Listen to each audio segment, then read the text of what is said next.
প্রিয় শিক্ষার্থীরা, আশা করছি তোমরা ভালো আছো। আজকে আমি ষষ্ঠ শ্রেণীর অনুশীলনী 1.2 এর বইয়ের 7 পৃষ্ঠায় এখান থেকে শুরু করে এই এতটুকু এই অংশটুকু আজকে আলোচনা করব।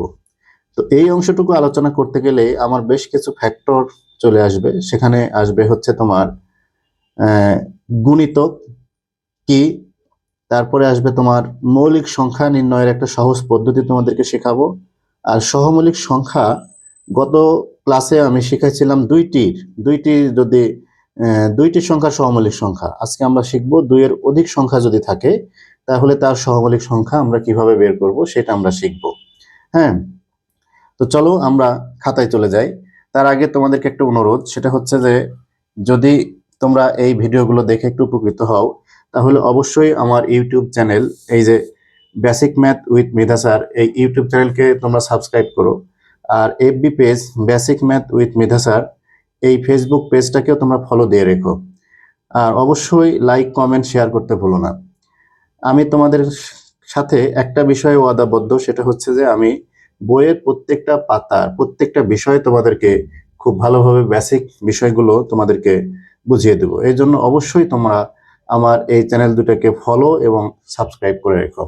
চলো আমরা অঙ্ক শিখি। তো প্রথমতই আমার এই যে আলোচ্য বিষয় ছিল গুণিতক। হ্যাঁ, তো গুণিতকটা কি আমি আসলে সংজ্ঞা আকারে তোমাদেরকে কিছু লিখে দিচ্ছে না। সংজ্ঞাগুলো তোমরা বইতে অনেক আছে, এই বই ফলো করে তোমাদেরকে পড়তে হবে, শিখতে হবে।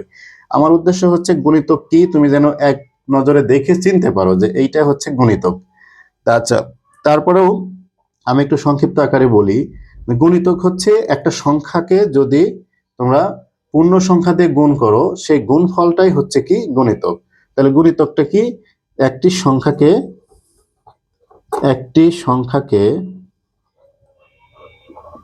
আরেকটি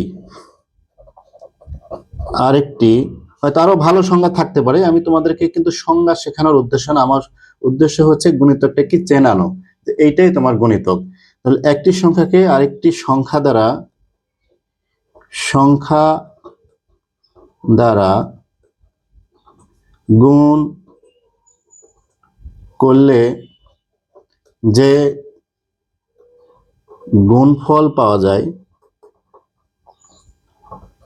যায় সেই গুণফলটি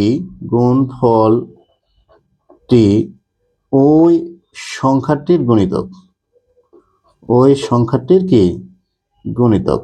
ঠিক আছে, তাহলে আমি যে কথাটা বললাম যে একটা সংখ্যা, যে কোনো একটা সংখ্যা, হ্যাঁ, ধরো আমি একটা সংখ্যা নিলাম কত, 2। হ্যাঁ, একটা সংখ্যা নিলাম আমি 2। এই 2কে যদি আরেকটি পূর্ণ সংখ্যা কোনগুলা, এই যে 1 2 3 4 5 6 এগুলো হচ্ছে পূর্ণ সংখ্যা। আচ্ছা, আর কেউ কেউ বলে থাকে শূন্যটাও পূর্ণ সংখ্যা, কারণ হচ্ছে তবে শূন্যটা কি পূর্ণ সংখ্যা হলেও সেটা কি একটা নিরর্থক সংখ্যা। তো আমরা সচরাচর ধরে নিব যে 1 2 3 4 5 6 7 8 আপাতত শেখার জন্য এগুলোই হচ্ছে কি পূর্ণ সংখ্যা। তাহলে 2কে একটা পূর্ণ সংখ্যা অর্থাৎ আরেকটা পূর্ণ সংখ্যা হলো কি, এই 1 দ্বারা যদি গুণ করি তাহলে গুণফল হবে কত, 2। তাহলে 2 এর একটা গুণিতক হবে 2। আবার 2কে আরেকটা পূর্ণ সংখ্যা 2 দ্বারা যদি গুণ করি তাহলে হয় 4। তাহলে এই যে 4, এটা কি হবে, এই 2 এর আরেকটা গুণিতক হবে। এইভাবে করে 2কে আমি যদি 3 দ্বারা গুণ করি, 4 দ্বারা গুণ করি, প্রতি ক্ষেত্রে যে গুণফলগুলো পাবো সেগুলো কি হবে, এই 2 এর গুণিতক হবে।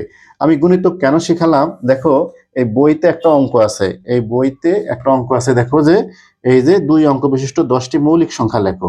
আবার এখানে আছে কি যে এই 101 থেকে 150 পর্যন্ত সংখ্যাগুলোর মৌলিক সংখ্যা লেখো। এগুলো তোমাদেরকে একটু সহজে আমি বুঝিয়ে দেওয়ার জন্য এই গুণিতক শিখাচ্ছি। তো আশা করি তোমরা গুণিতক কি বুঝতে পারলে।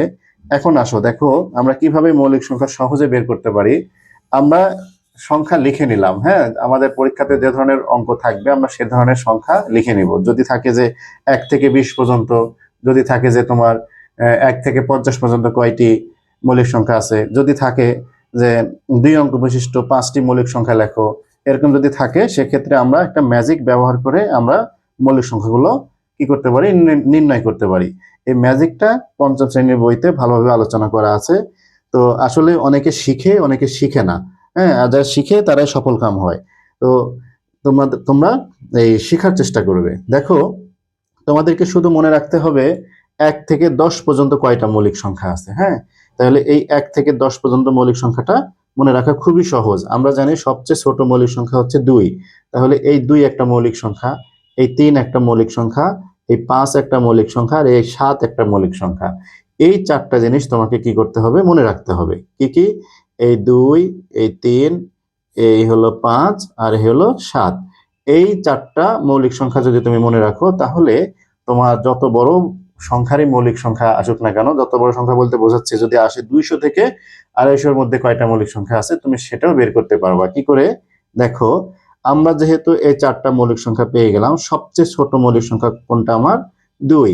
তাহলে 2 এর গুণিতকগুলা অবশ্যই মৌলিক সংখ্যা হবে না।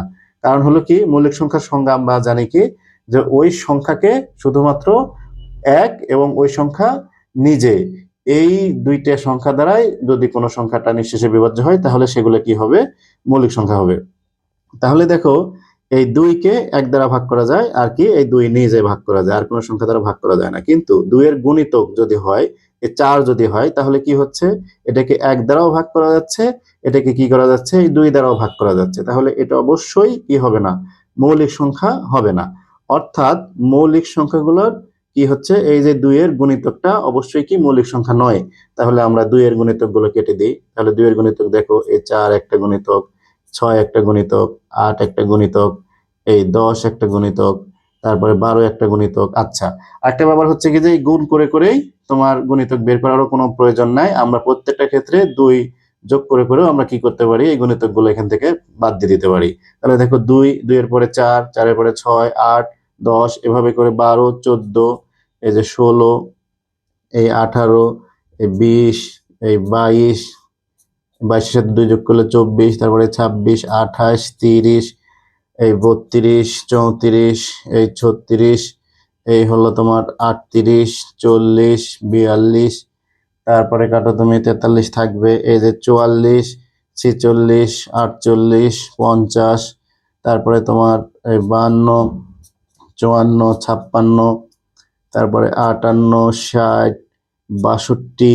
64, 66, 68, 70, 72, 74, 76, 78, 80, 82, তারপরে এই 84, 86, 88, 90, এই 92, 94, 96, 98, দেখো 100। 2 এর গুণিতকগুলো আমরা কি করলাম? কেটে দিলাম। এবার আসো, আরেকটা সংখ্যা জানি কি আমরা, মৌলিক সংখ্যা 3। তাহলে 3 এর গুণিতক গুলো কি হবে না? মৌলিক সংখ্যা হবে না। তাহলে 3 এর গুণিতক, এখানে দেখো 6 একটা গুণিতক ছিল, কিন্তু এটা 2 এর গুণিতক, তাই আগেই কেটে দিয়েছি, তাহলে আলাদাভাবে আর কাটতে হবে না। তাহলে 3 এর আরেকটা গুণিতক হলো এই 9, কেটে দাও। তারপরে দেখো, 12 3 এর গুণিতক ছিল, কিন্তু 2 এর গুণিতক হিসেবে আগেই কেটে দিয়েছি, আবার কাটার দরকার নেই। তাহলে এই দেখো, এগুলো 3 5 15, হ্যাঁ, তারপরে দেখো 3 7 21, তারপরে দেখো 25 হচ্ছে না, 3 9 27, তারপরে 30, 3 10 30 হয়, কিন্তু এটা আগেই কেটে দিয়েছি 2 এর গুণিতক হিসাবে, তাই এটাও কি হবে না, আর কাটতে হবে না। তারপরে এই যে 3 11 33, তারপরে দেখো 33 এর পরে এই যে এইটা কাটবে, 3 13 39, তারপরে 41 থাকবে না। 43 কি হচ্ছে? 43 কে কি 3 দ্বারা ভাগ করা যায়? যায় না। তারপরে এই যে 45, তারপরে 47 কে যায় না, তারপরে 49 কেও যায় না, তারপরে এই 51 কে যায়, 3 17 51, তারপরে তোমার 53 কে যায় না 3 দ্বারা, 55 যায় না, এইটাকে যায়, 57 কে যায়। ঠিক আছে? তারপরে তোমার এখানে দেখো 71 যায় না, 73 যায় না, তারপরে এই 75 কে যায়, 3 25 75, তারপরে দেখো এটাকে যায় না, এটাকে যায় না, তারপরে এটাকে যায়, এই এটাকেও কাটাকাটি যায় 3 দ্বারা, তারপরে দেখো যায় না, তারপরে দেখো এইটাকে যায়, এই 87 কে 3 দ্বারা ভাগ করা যায়, তাহলে এটা 3 এর কি হবে? গুণিতক হবে। 87 3 এর একটা গুণিতক। তারপরে এইটাকে যায় না, তারপরে এটাকেও যায় না, এইটাকে যাবে। দেখো 93 কে, 93 ও 3 এর একটা গুণিতক। তারপরে এটাকে যায় না, তারপরে 97, এই 99 ও 3 এর একটা গুণিতক। তাহলে 3 এর গুণিতক চলে গেল। ঠিক আছে? 3 এর গণিতকও আমরা বাদ দিয়ে দিলাম। এইবার আসো, আরেকটা মৌলিক সংখ্যা আমরা পেয়েছিলাম কি 5। এবার 5-এর গুণিতকগুলো কোনগুলো সেগুলো আমরা বাদ দেবো। দেখো 5-এর গুণিতক 10, এটা 2-এর গুণিতক হিসেবে অলরেডি কেটে গেছে, তাহলে আর কাটার দরকার নাই। 15 কেটে গেছে, 20ও কেটে গেছে, এখানে এই দেখো 25, এটা কাটা গেল। তারপরে এখানে দেখো 5 7 35, এই যে এটাও 5-এর গুণিতক। তারপরে আর আছে দেখো 5-এর গুণিতক সহজে আমরা চিনবো কিভাবে, এরপরের লেকচারেই তোমরা সহজে বুঝতে পারো যে 5-এর গুণিতক কোনগুলা। যেগুলা শেষে 0 অথবা 5 থাকবে সেগুলোই 5-এর গুণিতক। তাহলে দেখো আমরা খুঁজে খুঁজে দেখি আর কোথায় শূন্য, একক স্থানে 0 আর 5 আছে। এই যে একক স্থানে 5 আছে, এটা কেটে দিলাম 5-এর গুণিতক হিসাবে। এখানে এখানে আর নাই, এই যে একক স্থানে 5 আছে, কেটে দিলাম। তারপরে তোমার এই খুঁজে খুঁজে খুঁজে খুঁজে একক স্থানে 5 ছিল কিন্তু আগে কেটে গেছে, আর কাটার দরকার নাই। 0 ছিল, কেটে গেছে। এই দেখো একক স্থানে 5 আছে, কেটে দিলাম। এইবার আসো, এই যে একক স্থানে 5 আছে, এটা কেটে দিলাম, আর নাই। তাহলে 5-এর গুণিতকও শেষ হয়ে গেল। এবার 7-এর গুণিতক আসো, সাথে 7-এর গুণিতকটা আমরা একটু একটু কঠিন হবে বের করা, আমরা একটু যোগ করে করে বের করি। 7-এর পরে দেখো 14 ছিল, 14 কেটে গেছে। 14-এর পরে ছিল 21, 21 কেটে গেছে। 21-এর পরে ছিল, 21-এর পরে 7 যোগ করলে কত হচ্ছে, এই যে 28, 28ও কেটে গেছে। 28-এর পরে 7 যোগ করলে হয় 35, এই যে 35ও কেটে গেছে। এই 35-এর সাথে যোগ করলে হয় 42, 42ও কেটে গেছে। 42-এর সাথে 7 যোগ করলে হবে কত, 49, 49টা কেটে দিই। এর সাথে যদি আমরা 7 যোগ করি তাহলে হয় কত, 56, 56 কি কাটছে, হ্যাঁ কেটে গেছে। এই 56-এর সাথে আমরা 7 যোগ করলে 7 6 কত হয়, 63। তাহলে এই 63টা কাটেনি, কেটে দিলাম। এইবার 7-এর সাথে, এই 63-এর সাথে হয় কত, 70, যোগ করলে 7 যোগ করলে 70, 70-এর পরে হয় 77, এই দেখো কেটে গেল। এই 77-এর সাথে আবার 7 যোগ করো, তাহলে 7 7 14, 84 হয়। 84 কি কেটে গেছে, হ্যাঁ কেটে গেছে। এই 84-এর সাথে 7 যোগ করলে হয় 91, 91 কি কেটেছে, কাটেনি, কেটে দাও। তাহলে 91-এর সাথে আবার যদি 7 যোগ করি তাহলে হবে কত, 98, 98 কেটে গেছে।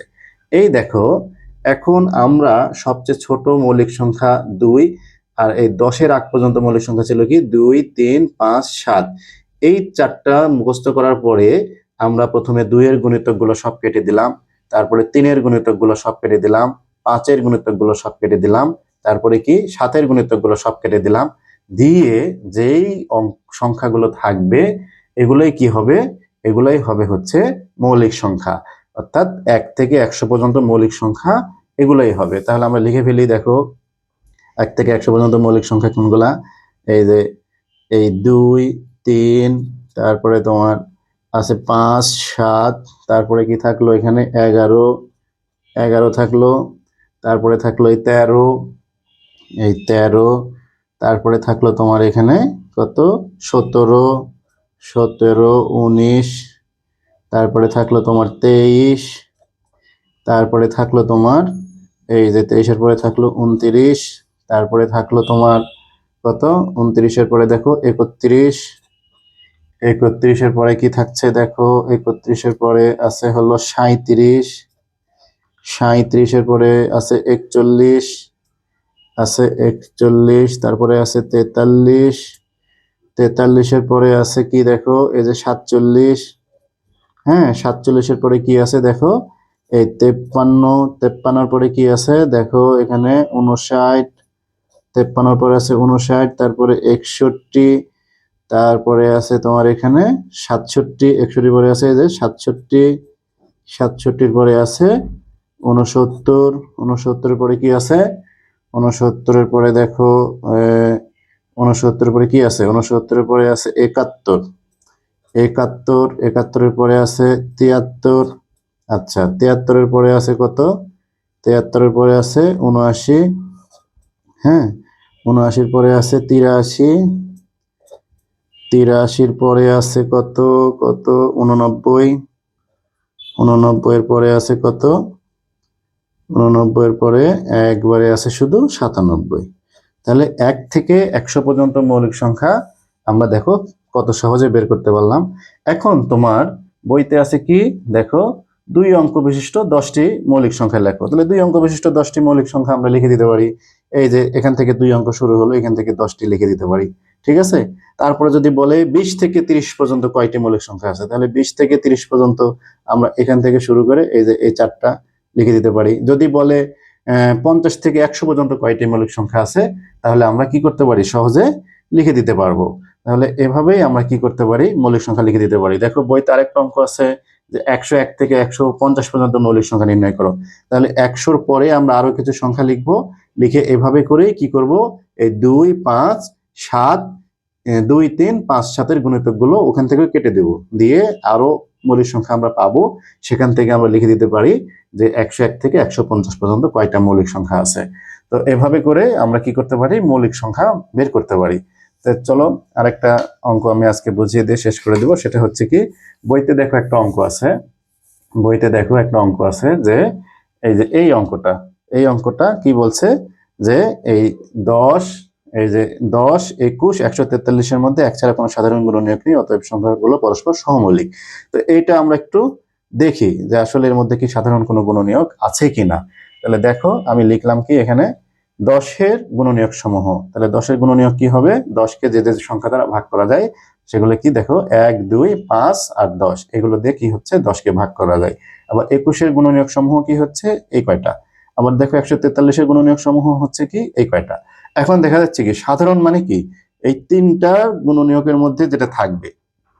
তাহলে দেখো এই তিনটার মধ্যে কেবলমাত্র শুধু সাধারণ গুণনীয়ক হিসাবে 1 আছে, 1 ছাড়া কোনো সাধারণ গুণনীয়ক আর নেই। তাহলে কি হচ্ছে, এই যেহেতু নেই তাহলে আমরা কি করতে পারি, দেখো লিখে দিতে পারি কি 10, 21, 143-এর মধ্যে 1 ব্যতীত কোনো সাধারণ গুণনীয়ক নাই, তাই 10, 21, 43 সংখ্যাগুলো পরস্পর কি সহমৌলিক। বইতেও তাই লেখা আছে, কিন্তু আমি অঙ্কটা এখানে করে দিলাম। দেখো বইতে এটা লেখা আছে যে এদের মধ্যে সাধারণ কোনো গুণনীয়ক নেই, অতএব এরা সহমৌলিক।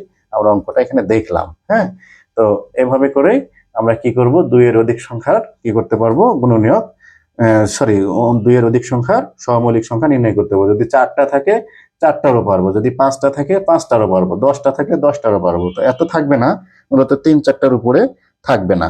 তো ঠিক আছে, আজকে ভিডিওটা অনেক লম্বা হয়ে গেছে, আর আলোচনা করতে যাচ্ছি না। আমি আরেকদিন তোমার এই সহমৌলিক সংখ্যা লেখার, সহমৌলিক সংখ্যা তোমার চেনার একটা কি ম্যাজিক শিখাই দেব, যে এইটা দেখেই তুমি বুঝতে পারবা যে এই সংখ্যাগুলো সহমৌলিক কিনা। যদি ছোট সংখ্যা হয়, বড় সংখ্যা হলে এভাবে হিসাব করে বের করতে হবে, কিন্তু কিছু কোনো সময় মান সংখ্যে বা সংক্ষিপ্ত নৈর্ব্যক্তিক প্রশ্নে ছোট ছোট অঙ্ক আছে, সেগুলো তুমি এক নজরে দেখেই বুঝতে পারবে যে তুমি এইগুলো কি সহমৌলিক কিনা। তাই আমার ভিডিওগুলো দেখতে থাকো, আমার চ্যানেলটাকে সাবস্ক্রাইব এবং ফলো দিয়ে রাখো, আর হলো আমার এই ভিডিওগুলোকে লাইক, কমেন্ট, শেয়ারের মাধ্যমে অন্যকে দেখার সুযোগ করে দাও। এই আশাবাদ ব্যক্ত রেখে আজকে এখানে শেষ করছি। সবাই ভালো থাকো, আল্লাহ হাফেজ।